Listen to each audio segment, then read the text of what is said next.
Cool. Okay, and now I'm going to let everybody in. So this is the book launch for A Girl Beyond Closed Doors. We've got people coming through. Hello, everybody. Welcome. If I could ask you to mute yourselves as you pop in, that would be wonderful. This online book launch is being recorded. So if you don't want your face to be on camera, then please remove yourself from the video. Just, stop the video at the bottom there. We've got lots of people coming in, Jessica. So we'll just give them a second to come through, which is brilliant.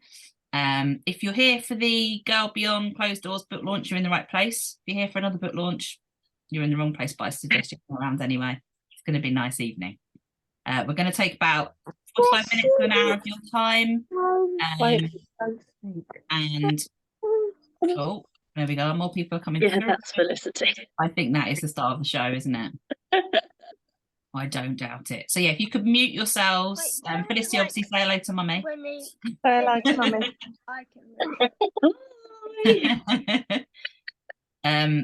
We've got a special guest appearance from Felicity later as well. So lots of people coming in, Jessica. This is great. We're at 23 already. This is lovely. Really, really good. Oh, I know, Felicity. I hear you. Right. I think Denise, you might need to mute your video. I'm just going through and muting people now. I'm just taking control. All right. I think we should get started because we've got a lot to get through. 3 books to get through, actually. So let's have a chat about A Girl Beyond Closed Doors, Jessica. This is your 3rd book, and it's been a long time coming, hasn't it? It's been an amazing journey. The whole point of being here. There we go. There we go. The whole point of us being here to celebrate is that this book has come out today, officially in paperback. It was out just under a month ago on ebook. Already we've had to do a second reprint, a second print run of the book because it's done so well. And we're really, really, really proud of it. This is the 3rd book in what we call a girl series. How original and imaginative that is. And basically this has been a long project for Jessica. A shorter project for us, but still one of the longest projects we've ever worked on at Hashtag. And we're so proud, both Abiola and I are so proud of Jessica and everything that she's managed to achieve, from A Girl Behind Dark Glasses to A Girl in One Room to this book. I hope you've all got a copy. If you haven't, then please do go and buy one, and make sure you leave a review. I've already seen loads of really nice reviews floating around. I'm just going to read a little extract from one review that came through earlier on NetGalley, which I thought was just so lovely. So it's from a book reviewer who is actually in America. So she said, A Girl Beyond Closed Doors by Jessica Taylor-Bearman is the 3rd of her ME memoirs, chronicling her life with this enigmatic neuroimmune disorder. Now married to Sam, Jessica is about to embark on the daunting and formerly believed impossible path of motherhood. While it's a dream come true for Jessica and Sam, there's absolutely no doubt that the added stress of a pregnant body will make Jessica's ME act up even more. And then the COVID years. I first picked up Jessica's books a few years ago, precisely because she has ME, so do I. And I think that is just the loveliest kind of review, because it shows that she's been following her throughout this journey. And then she says, I had wondered if Jessica had caught COVID, and if so, had she suffered a similar serious downturn in the ME? I'm glad to read that doesn't seem to be the case. Reading about Felicity's birth and growth provided a delightful counterpoint to the harsh reality of living with this devastating disorder. Highly recommended. So the reviews make all the difference to authors and publishers. So if you do get a chance to leave a review on Goodreads and Amazon, we'd really appreciate that.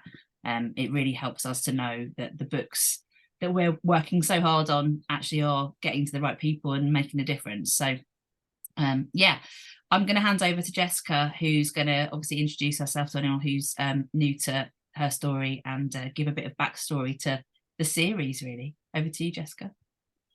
Hi everyone, thank you so much for coming to this book launch. It's really important to me to be able to celebrate with online first, because I feel that that online family have been such an amazing support to me and have followed my journey, and are pretty much the reason that I have been able to publish my books. I first caught Emmy when I was a teenager. I've got a video coming up that will tell you a little bit more about that. But basically, I went from being a completely healthy teenager to being seriously, seriously unwell, and I lived in hospital for a very long time. Um, I think the problem with ME is that people don't really understand the condition. There aren't enough voices of people suffering with the disease, particularly in the most severest forms of it. ME is a spectrum disease, and you can have a very wide range of different symptoms. But in writing this book, and all the books actually, it's always been about going back to that 15-year-old girl who was terrified, in hospital, literally watching her body just absolutely break down and stop working. And I wanted to be able to go back to that girl and imagine that someone else who's in that position, I could go back and say, actually, there is hope. And actually, you know, even though you're going to still suffer with this condition, there is a way of having a fulfilling life. There is a way that you're going to be okay. And what with COVID, we've had an increase in ME cases. We've had an increase in long COVID turning into ME. And again, I feel like it's really important to get those voices across of what can happen with ME. And I mean, you know, at its most severe, I was unable to speak, move, eat. I literally, the days turned into nights, and I was on my own the whole time. And I think what my books really are there to do is to advocate for ME sufferers, but also for the treatment we receive, which, whilst I've had some incredible treatment, I've also had some which is rather questionable and shouldn't really be happening. So I'm really grateful for everyone who has taken the time to read my books, and I really feel like this book, as I know mine have all been quite hard-hitting books, but this book is I think as perfect an ending as it could possibly have been. And this is like the antidote to the other two. And I feel like, yeah, I think that when you've read it, you will end on a sigh of relief. Well, so, I burst into tears at the end of reading it, so I don't know what else says. I just saw that, as I say, like for me, it comes full circle. Yeah. And it really is about that time of sort of acceptance more than anything else. Because I think when you suffer with a chronic illness, I just tried to fight it the whole time. And actually, in accepting the fact that I had the disease and that it wasn't going away, I actually got a lot better. Wow. So really, it's a lot about my personal journey at coming to that acceptance point. How much of the acceptance was through becoming a mum? Oh, I think I had to adapt to what I'm a perfectionist. It probably doesn't come as a surprise to anyone. But so for me, adjusting what my expectation was the biggest point. You know, I always talk about recovery or getting any improvements from ME, because as I say, I'm not recovered. I still suffer and still require quite a lot of help. But the way I look at it is like a garden, and you all plant the same seeds. Every ME patient has the same seeds. You water it, you have the sun, you have the rain and everything. And sometimes those flowers just don't grow. And sometimes, for some unknown reason, it just starts growing. And that's really what I feel happened to me. It was time, it was a lot of just lowering my expectation of getting better, because as a teenager I just thought that I was going to, like, in my mindset, there was no other option than full recovery. Like I had to fully recover. Yeah And I didn't know anything about the disease, so I didn't know that actually wasn't a possibility. And in some ways, as much as I now know that expectation isn't something that was workable. But having that mindset, I think in my case, saved my life, like on multiple occasions, because I was thinking about the next thing, and I was rigid on what I was doing, then I guess I kept going. And I would also say that it sounds quite crazy, but my imagination is what has kept me here today. And you will find a lot of that within the books. There's a lot of imagery, and there's a lot of, how I describe it. So I feel like that's really been a massive part as to how I've kept going. I mean, the fact that the first book was, you trying really hard to sit up in a chair for your birthday, that was a goal that was huge. It took 7 years to do that. So it took 7 years to get into a chair. Just the biggest moment of that book. And I think that A Girl Behind Dark Glasses was a love letter to my friends, because I disappeared from their lives. I disappeared from my family's, like extended family's lives. I just went and I vanished.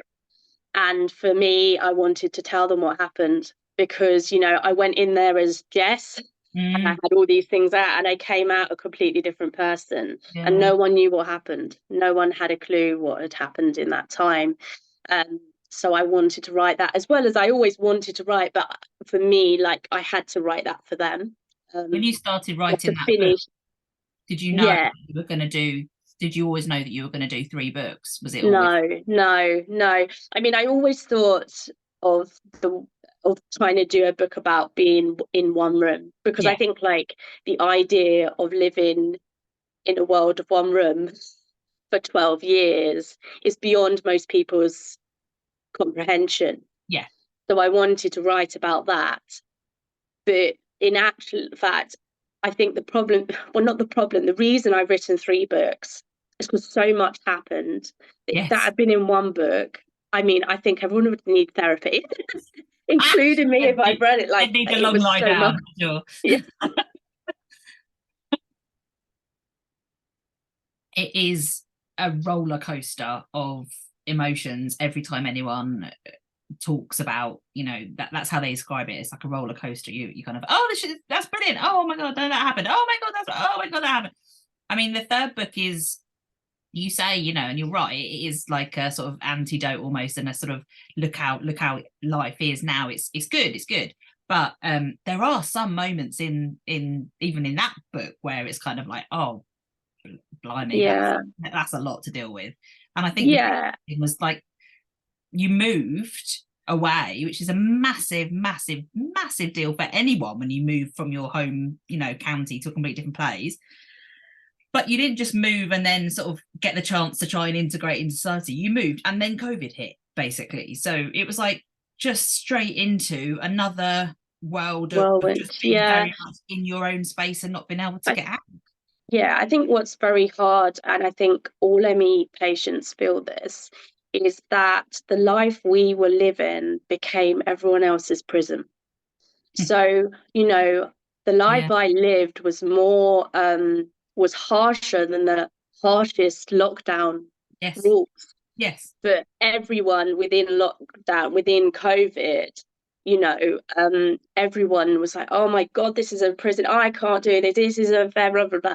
And also, what was very hard to come to terms with was how the world suddenly became accessible overnight. Like, we fought for this for years, and then overnight you could go to a zoo, you could do everything.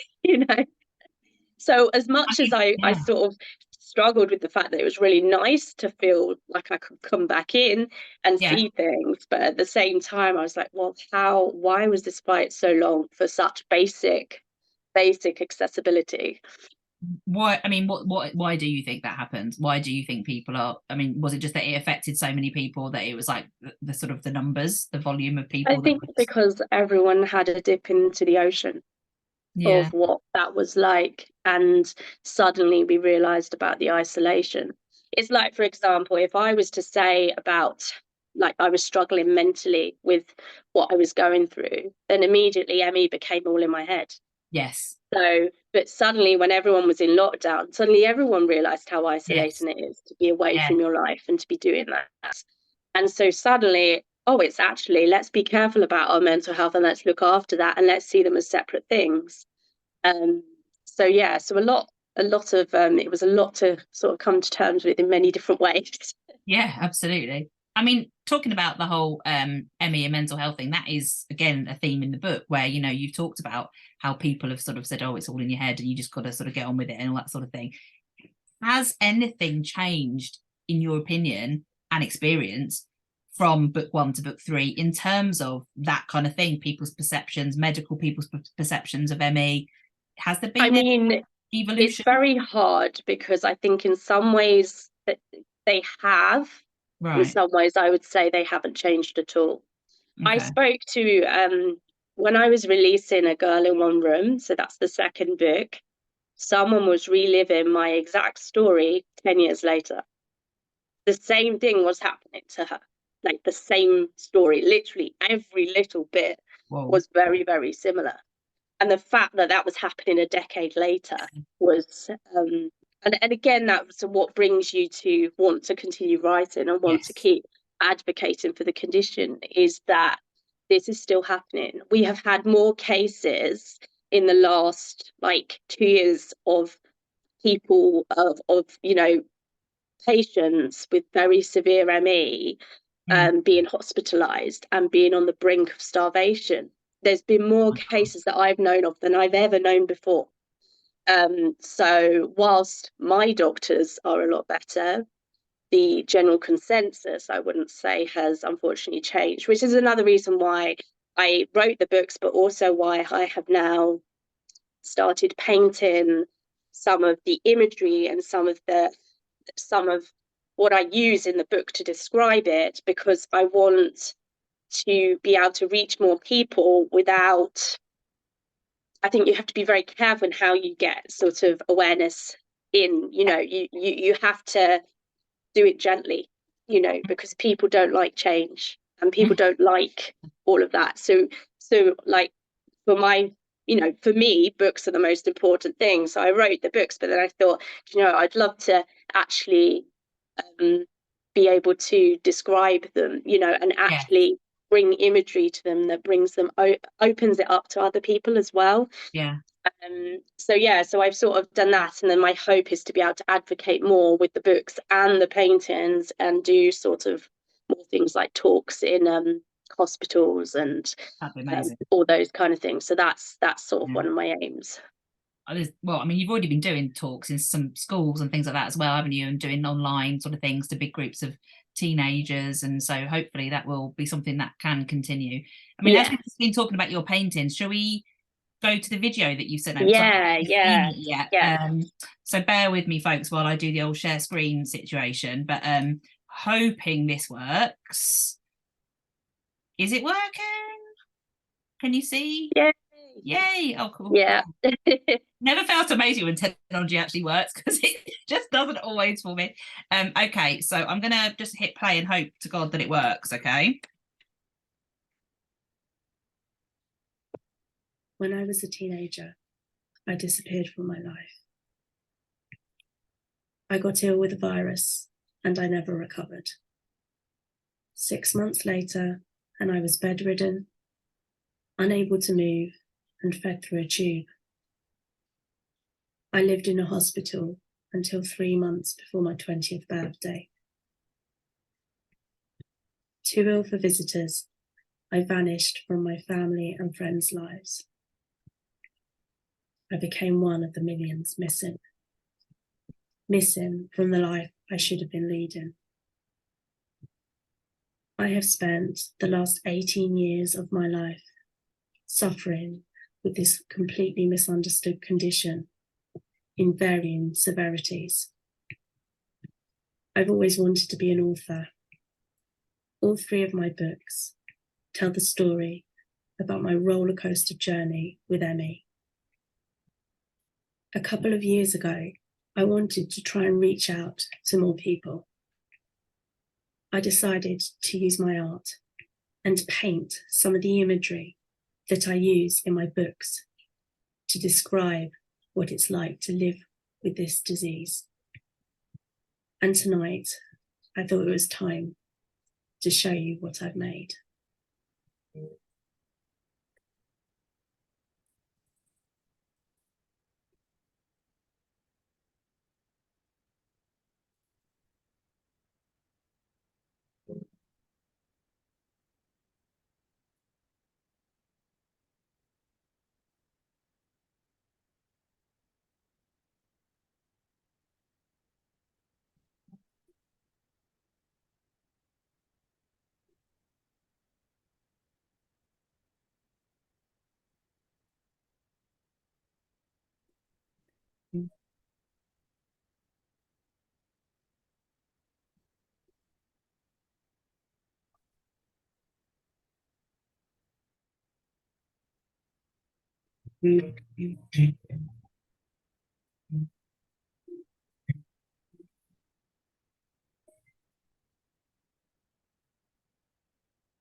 Oh, that was so lovely. That's the first time that I've seen And quite a lot of captions. them. I've obviously sent you the wrong one because I had music and captions to it, so I'll have to send it. I'll put it on YouTube at some Okay. point. So what's the plan? What's the plan for the paintings then? So when I do my talks, I kind of want to have them there as a way of sort of bringing people into them as well. So sort of when you see those paintings, I think it can give you a good imagery as to what's going to be in the books. And actually, I guess it's just a form of raising awareness. Yeah. So like, for example, it's very hard to describe to people that even the ticking of a clock was too much for my brain to manage. It felt like it was going to explode every time the ticking went on. So I kind of used like a load of different sort of techniques to showcase what it was like to go through it. So I think they kind of go well with the books as well. So my hope is to be able to raise awareness and keep advocating, and do that in as many different ways as possible to try and reach as vast an audience as I can. Is there going to be a place that people can go and see these paintings? Yes, so on the 25th of November, I've got a in-person book launch party where all of the paintings will be out. And then my hope is to be able to take them, and as I say, like I'm in contact with the hospital that I used to that I was an inpatient in for like 6 months. So I'm in touch with them and sort of looking at ways to bring them so people can see them. And I'm also thinking of like contacting libraries and having them so I can do sort of things at libraries, but having the paintings sort of going hand in hand with that. Nice. Are some of them really big? How what's the sort of scale of the painting? Can't really tell that. Yeah, they're all different sizes. Sorry.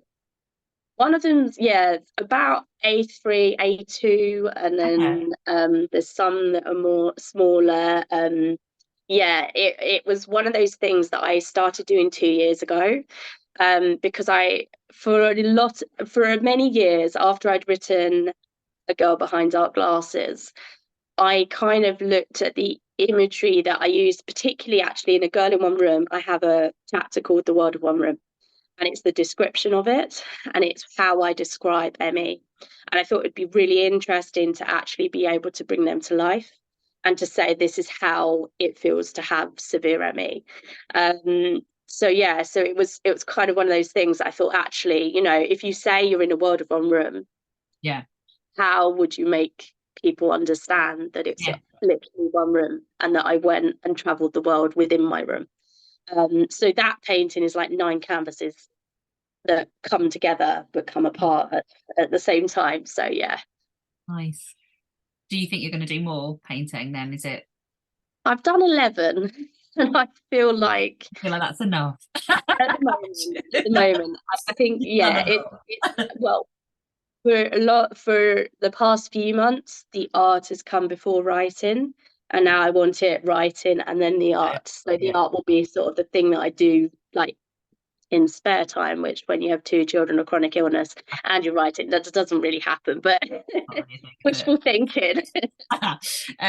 So what's been like the biggest like positive experience, or you know, the highlight, I guess, of the 3 books? Has there been anything that's like particularly stands out for you? When I have other ME patients who have spent their precious energy reading the book, and that they say that they feel heard, that for me is what those books were meant to do. And I don't ever want people to think that mine is the only story. You know, it is literally bringing a voice to what is happening all over, you know.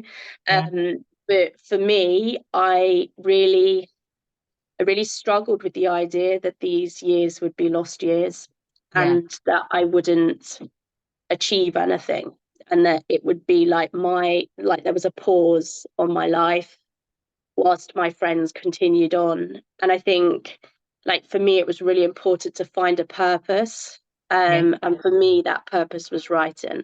And so, you know, when I say to people, like, they ask me how I write and how I manage to do it with the condition, writing is my therapy. Writing is what keeps me going. And I think also from having so many years of being completely bedridden and on my own in one room or in a hospital on my own, I actually need some time to not be overwhelmed by the rest of, because So where I can now go out, I find it a bit like, oh my gosh, you know, and so in like an evening or something, I need to sort of like lie down and just write or just be creative in some way, because it is literally a coping mechanism for me dealing with it. And I think also, like, it's very hard to come to terms with everything that happened and that has happened, and I think even now there's still work that I could be doing towards that, and for me that comes out in creativity. And that's one of the reasons why I did the paintings as well,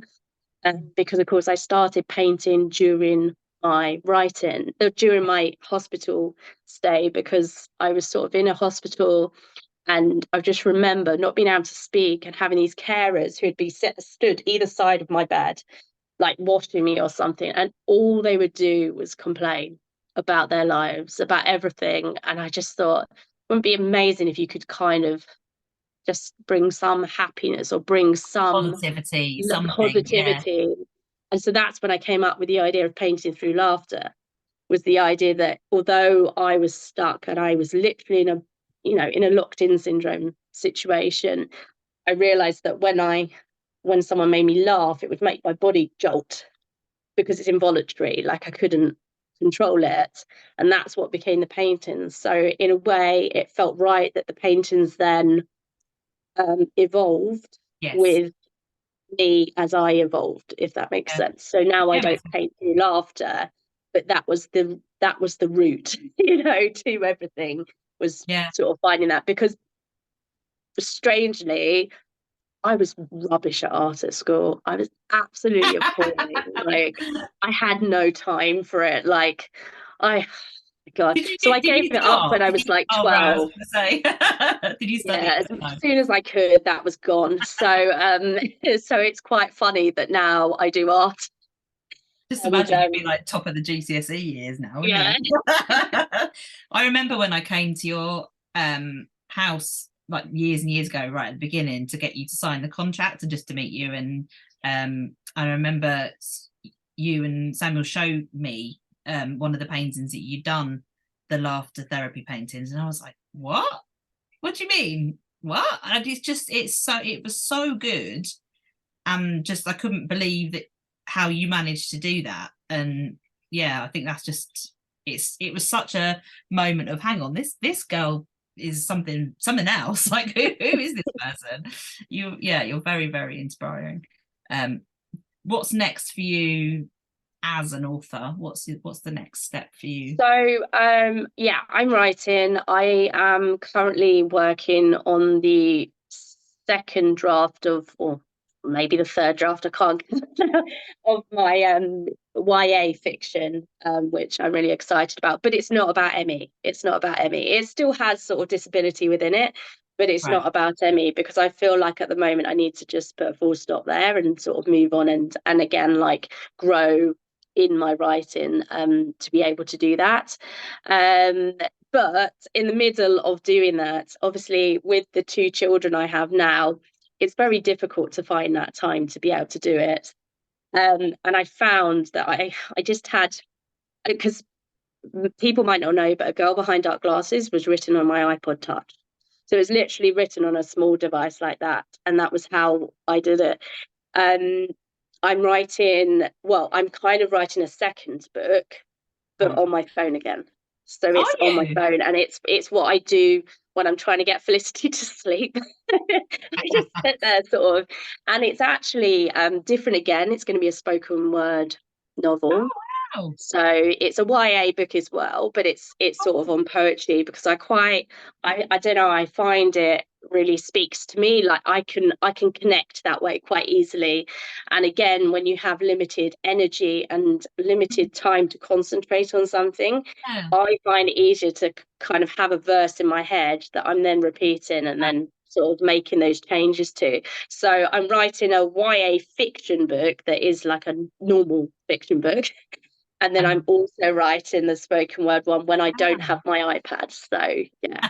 When you're in the dark and trying to get When I'm in the dark, Yeah. desperately trying to get her to go to sleep. One hand on her, one hand doing Yeah, exactly. The other one just. I'm glad you found a way of making that time a bit more productive, because you're very much like me. You like to be, using your time well. You're like, no, I'm gonna double prong this and do a bit of multitasking. I like that. Yeah. It's a good idea.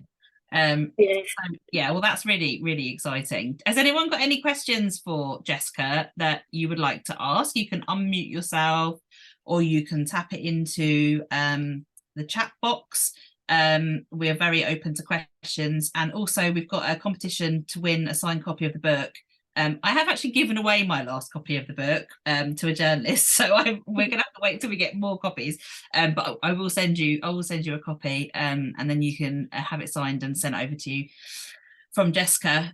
So to enter that competition, you've just got to tag J Latte, where I'll put it in here, and #press on X, Twitter, or Instagram, and just mention the book. Basically, say you were at the book launch, mention the book title. Like I say, tag us. You can take a photo of the screen. You could take a photo of yourself. You can do whatever you want, but the main thing is that you mention the book title and that you were at this launch, and of course tag in. So I will just put that in the chat box now. Yeah, the book has sold out in quite a few places, but there is a stock of copies. I'm pretty certain Amazon's still doing. When I looked at it, Amazon was still doing. You could get it on Prime like the same day or the next day and stuff. So yeah, they made sure they had enough stock this time, which is refreshing. It's a nice change that it's all working well. Okay, we've got a question that's come through. What do you think people thought about Emmy before they read your book? I guess I mean the first book.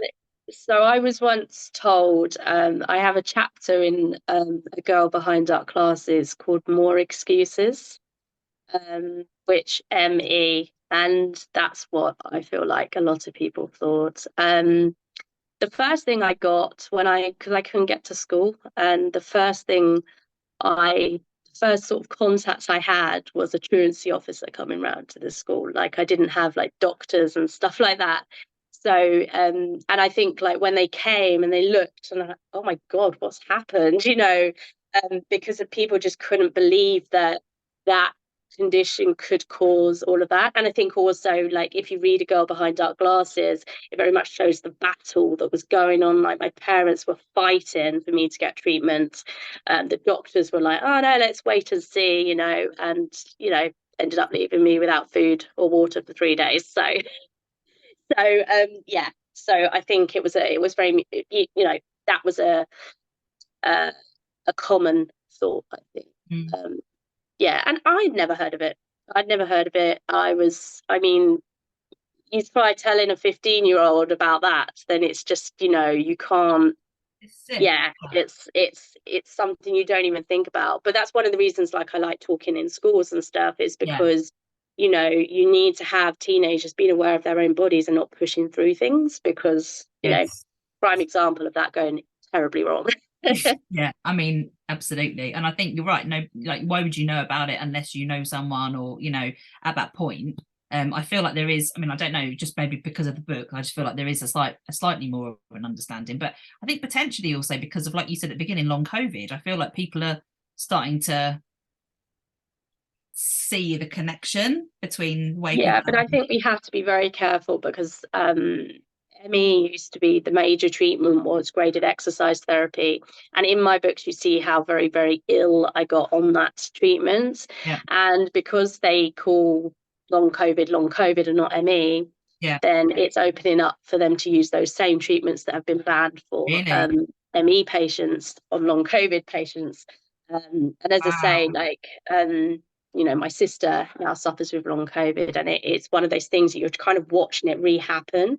Obviously she's much wiser than I was at that when I got it, but she knows more about it.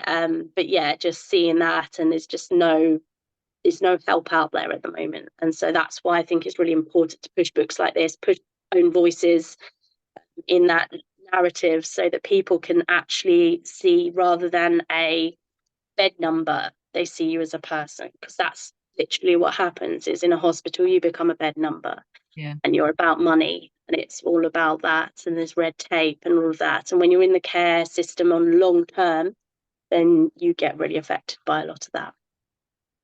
We've got somebody who's put their hand up. Whoever's put their hand up, did you want to ask a question? Was that a deliberate hand up? It was a deliberate hand up. Good. So there's a podcast that I'm listening to that talks to famous people and ask the question, if you could go back to your younger self, what would you say to you? Oh gosh. I think I would literally, if I went to me as a 15-year-old who is getting unwell, I think I would literally be able to tell that actually persevere, and there is some light at the end of the tunnel. Because I think when you first get that diagnosis, or first lose the ability to speak or move, like, you're just watching your life disappear before you, which is just soul destroying, but also terrifying. And if it was before illness, I would just say, be in tune with your body. When your body says you can't do something, you can't do something. Don't push through something, because I think as a society, we push through illnesses. We go, oh no, keep calm, carry on, that kind of attitude. And that is absolutely the wrong approach to our bodies. You need to be kinder to bodies. They do a lot of work, very complex things, and when they go wrong, you certainly know about it. So we've got some lovely comments as well. So I don't know if you can see this, but I'll read them out. So I don't have a question, just wanted to say how proud I am of you, Jessica. Thank you for sharing your time and energy. And that was from Char Thompson. Nadine says, thank you, Jessica, for telling your story. My husband and myself are here in the dark room, lying here listening to you, wishing you all the best, Nadine. Oh, I know. Do you know what?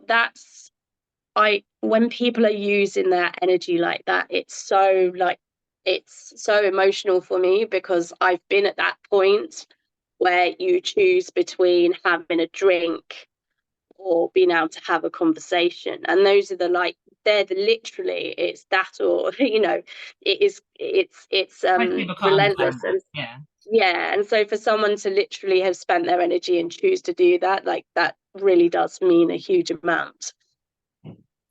Michael said, what is the strangest treatment or therapy someone has suggested would cure you?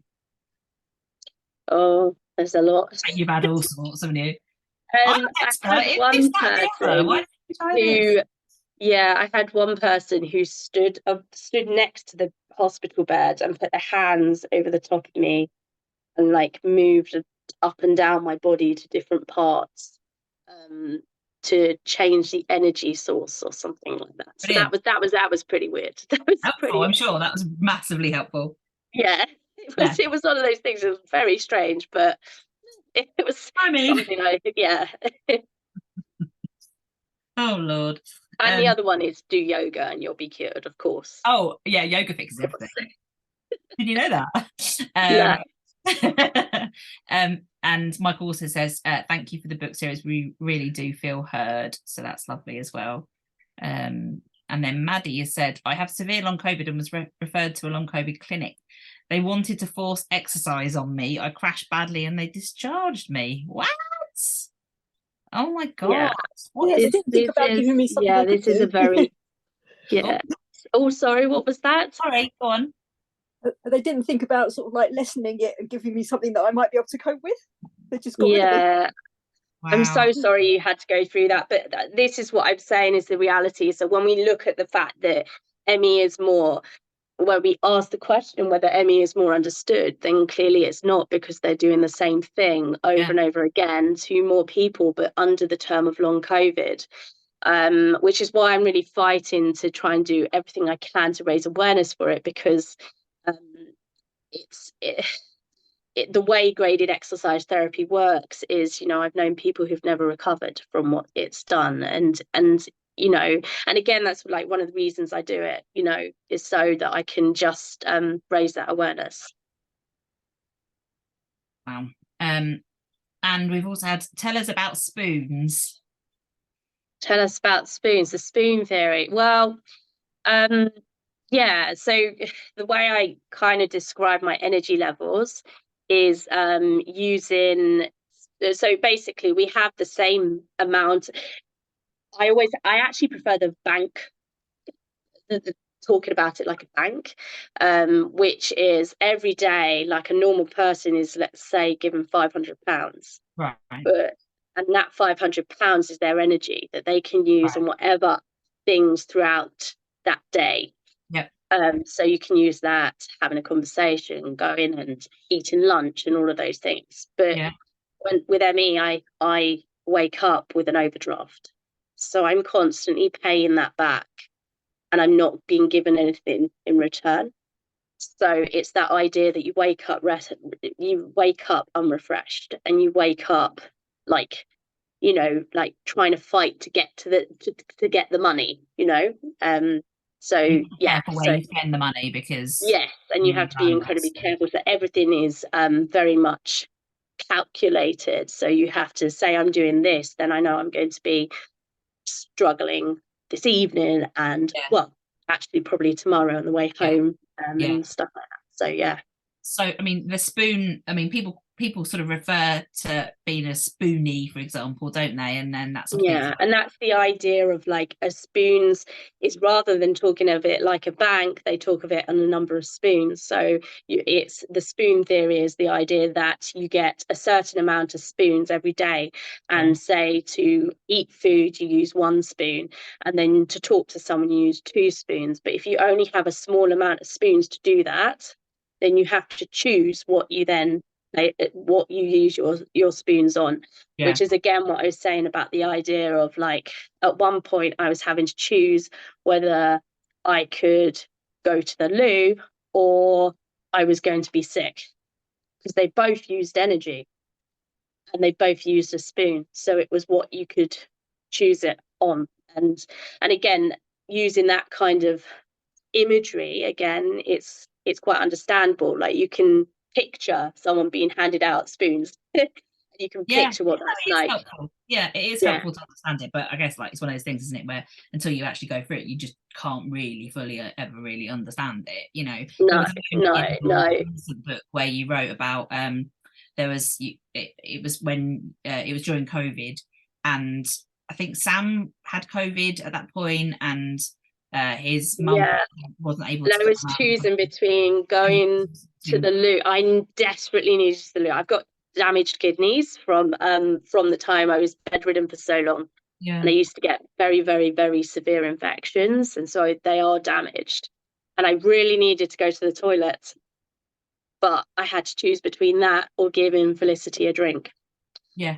And obviously, like, as a mum, she came first, but that meant I was like crashed out afterwards. And then I had to have someone come and save me and like bring me to the bathroom because I couldn't get there myself. So yeah, it you know, the extremes are very different now to what they used to be, but they still make a massive impact. You know, when I read that, that bit particularly got me, I think, as a mum, you know, and remembering the exhaustion of, you know, the newborn and the toddler sort of phase, and feeling that kind of, oh my gosh, I've got to do something else, oh my god. And I thought, wow, that's like not even a tiny part of what you felt. And just, yeah, the sort of the pressure of choosing, and like you say, you're always going to choose your daughter, but or your son as well, but that is so hard. That was that bit really stuck out for me in the book, because that really to me demonstrated that yes, things are better, but that's a hard situation. And I think in some ways that this book, the comparisons or the things I'm choosing about, people have experience of. Do you know what I mean? So like people don't have experience of being bedbound and having to choose between those two, but you have the experience of, like, sort of general non-disabled people have the experience of having to use all that energy up on your child, but then to know that you're having to do that to the detriment of your health, you know, and that's, you know, so in a way these comparisons are easier to yes, I think you're right. The first book. But some people are having to go because obviously they're getting completely washed out from the running out of energy, Anna said, and people are saying thank you so much. There was a question though from Emma, I saw it in here. Thank you so much for this and everything you do. Finding your life being on hold particularly resonates. How do you balance trying to feel purpose and the mental health aspect with your energy constraints and not overdoing it, especially as a fellow perfectionist? So balancing trying to feel your purpose, to find your purpose, I guess. It's incredibly difficult. And I don't get it right. Like, I don't try to aim at being the person who gets this right a lot. I often push those barriers, and sometimes I have to put my mental health before my body's capabilities, because if my mental health isn't at optimum, then I can't fight the rest of it. Like, I don't, like, my pain levels are, obviously pain is not a mental thing, but you have to have a mental wall which holds on to that pain to be able to cope with it. It's like at times I can't hug my daughter because it's too painful. It hurts so much. And so I have to have a really strong sort of mindset to be able to deal with that. So I put my mental health before my physical health often, which then affects the physical health. And again, we're talking spoons again, aren't we? We're talking about those, what we can and can't do. But I would say that you should do something for you. 5 minutes a day, something for you, because it makes you feel like you're alive. You're not just surviving, because I felt for a long time that I just existed. Whereas now I'm sort of thriving, and I'm surviving, but I'm thriving in a way. And I think in a sense that's the journey of the books. A Girl Behind Dark Glasses, I was existing. A Girl in One Room, I was surviving. And A Girl Beyond Closed Doors is more about thriving in that situation. And it doesn't mean it goes away, but it just means like that coping mechanism changes. And you get used to the fact that this is for the long term, you know, there's not an easy answer to it. Like you were saying at the beginning, the acceptance side of things. Yeah, for me, it was the acceptance. I fought the condition for so long. If anyone spoke to me, I would say, yeah, I'm fighting it, blah, blah. But in fact, the moment I stopped fighting it, the moment I allowed it to coexist with me, is the moment I started to improve. So it was literally like getting to that point where you think, well, it's part of my life now, so I exist with it. And that completely changed what I was able to do. There's a question here. What advice would you give to those currently living in the world of one room? I would say make it yours. You can go anywhere in your mind, and you can spend, so, you know, like, I took myself to different places all over the world, in my mind, and your mind is your strongest asset, which is why I say you have to look after it. And when you're in a world of one room, it's a incredibly isolating and lonely situation to be in. So getting people to like send you postcards that you can put up along your room, making your room you, and making it something that becomes a world rather than a prison, because you have, you know, there is a choice between whether it is something that is imprisoning you, or there's something that you are living within. So I would say, like, whatever is for you. Like, for example, I always wanted to go to the Great Barrier Reef and do scuba diving. So part of my, where I used to go, was I imagined that I was there, or that I'd imagine that my airbed, because I was on a pressure airbed, and I'd imagine that, because it's constantly moving. Yeah. So I'd imagine that was a lilo in the sea, and like the fan and all of those things. So yeah, I would probably say that's my best advice. And I'd also say there's a lot of people fighting for you, and there's a lot of people fighting for your worlds to be opened up again. And so don't lose hope on that. That's something that a lot of people are fighting for, who are now no longer in severe ME, or people who haven't ever been in it. They've had ME, and they've had that isolation from that point of view, and we will keep fighting. And that same person said, thanks forever for all you do for the ME community and using your precious energy to open up the world of very severe ME. So I think it's quite clear that people are touched and just so happy with what you've done and what you've managed to achieve, and so many people get it. We've got someone from Germany here saying, I've been bedbound for 1.5 years now. The other day my mum asked me, what about that girl from Unrest whose book you've read and who has kids now? What did she do to get better? I couldn't really answer the question, but maybe you can. Any tips on getting better? I get asked this a lot, and the reason I don't answer it necessarily straight away, and I understand that it can be really frustrating, is, for me, actually, pregnancy made me a lot better. But the pregnancy of the first, of Felicity, made me a lot better. The reason I would never, ever, ever suggest that to anyone is my pregnancy with Rupert, my second, who's 9 months old, and I declined. My ME got worse in that. So there's no answer in that aspect. I think a lot of it is time. It's your body fixing itself over time. I have probiotics and all sorts of things like that.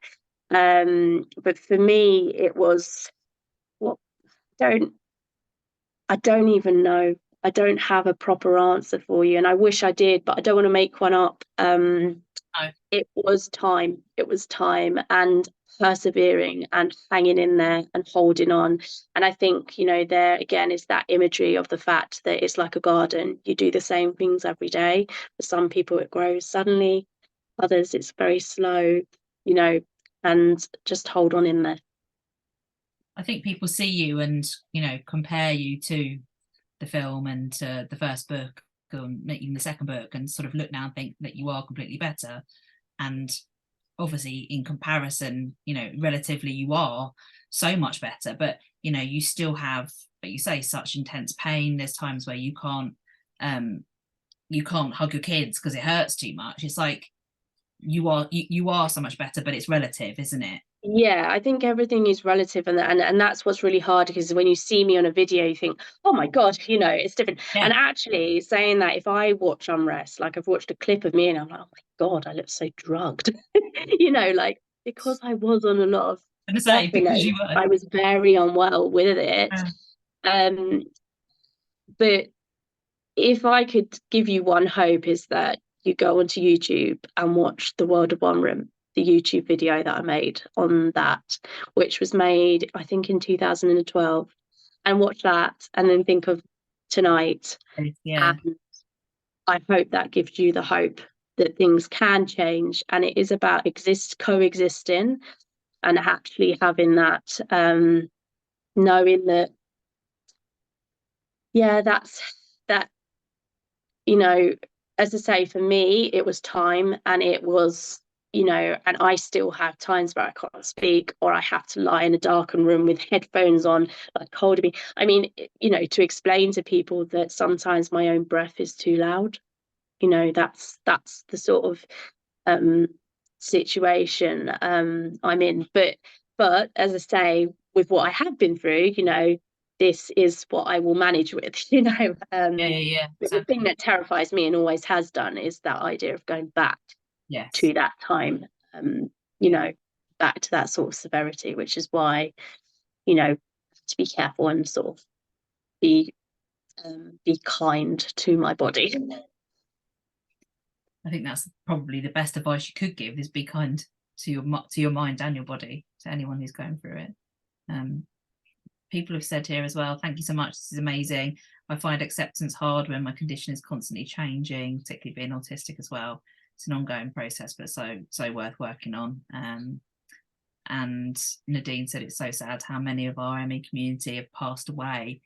I know that it's very tight online, isn't it? And everyone's and we've had so many. I mean, there's been so many in the past, even the past year, that in comparison, I've never seen so much sort of intense suffering of the severest forms. And so, you know, that's why I will always strive to continue to raise an awareness, and actually making changes and advocating as much as I can for the severest forms, because I know what it's like to be in that situation, and I wish I had the answers for everyone, but I hope that in what I give back, in the fact that I'm doing everything I can to raise that awareness, that I'm helping them in some way. You know, you are. You can tell that from the comments that people are putting in, that you are helping people massively.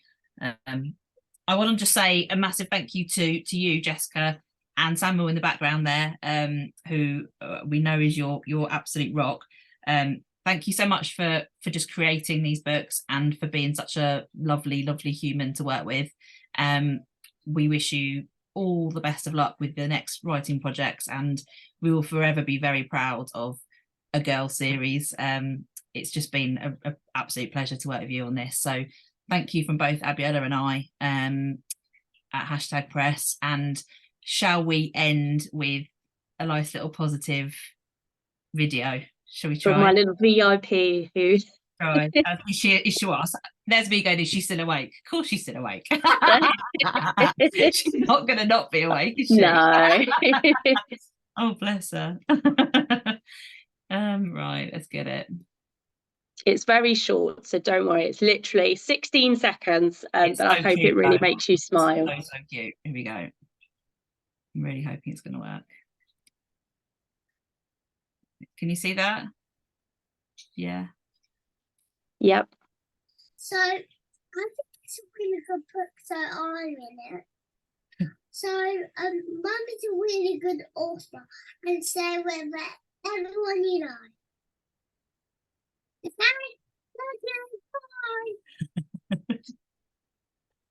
How perfect is that? I love it. So good. Congratulations, Felicity. You are in the book, and and I don't doubt one day you'll be writing your own. Thank you everyone for joining us this evening, and especially those of you who, as we've said, you've used some very precious amounts of energy on joining us tonight, and it's much appreciated. As I said at the beginning, please share reviews on Goodreads and Amazon and all the social media platforms. It makes such a difference. It provides real word of mouth marketing, social proof credibility. It convinces people that they should buy the book and then talk about it. And hopefully people that maybe are coming to this book will then buy the first two if they haven't actually heard of it yet. And also it just will hopefully give a voice and allow other people who are in sort of more underrepresented voices to be published, because the more publishers see those kind of comments and reviews, the more they want to publish it. Yep, as we were talking about at the YA festival in the summer, actually. So yes, thank you everyone. It's been a really lovely evening, and thank you so much for all your comments and questions and positivity. It's been really lovely. Jessica, I hope you are feeling okay and that you can have a nice restful evening now. Thank you so much, and thank you everyone who has spent their precious energy doing this. It really is amazing. Thank you. Cheers everyone. Have a good evening. Bye. Bye.